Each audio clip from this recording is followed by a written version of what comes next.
All right, so my lighter's out. It's a perfect opportunity to show you how to properly fill a lighter.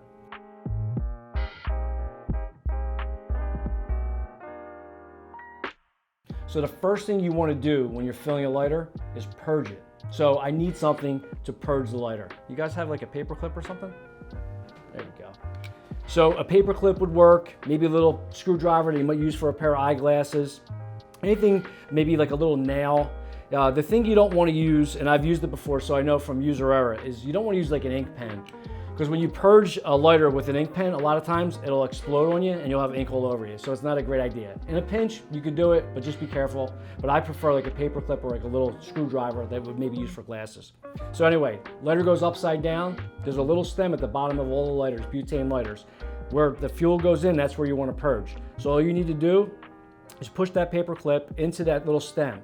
And when you push that paper clip into the little stem, the remaining fuel and air will come out of it. This one's pretty empty, so it really doesn't have much in it at all. So you want to listen. When it's done hissing, that means all the butane and all the air is out of the tank. That's purging it.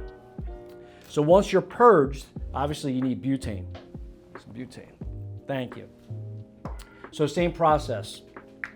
Lighter goes upside down. The stem of the butane goes right over that little stem on the lighter where I just purged. Right? And when you fill it, I see a lot of people just kind of depress the can and just hold it there. The lighter will still fill like that, but it'll fill much slower. The best thing to do is kind of manipulate the can a little bit. So I usually use a little rocking side to side, maybe up and down. And people ask all the time, how do I know when it's filled? Well, some of the lighters will have a little indicator. This one happens to have an indicator to show me. But what I just do, without even turning it over, when the butane backs out, when it starts hitting my hands, I know the lighter's filled. Now, once the lighter's filled, the lighter will tell you that it actually accepted the butane. How's it tell you? It gets cold. So when butane goes into a lighter, it goes in freezing. So what you want to do is you want to warm the lighter with your hands.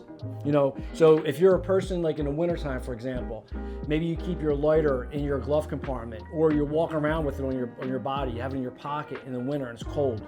But if it's a cold environment, you want to warm the lighter. I can't tell you how many times people have come in out of the cold in the winter here in Philadelphia and said to me, man, my lighter doesn't work. And I just grabbed the lighter out of their hand. I'm like, did you put fuel in it? They're like, yeah. And I just warm it with my hands for about 2 minutes, which is usually a good rule of thumb, which I warmed here about a minute or two, and the lighter should spark for you. So let's give it a go. Perfect. Lights every time.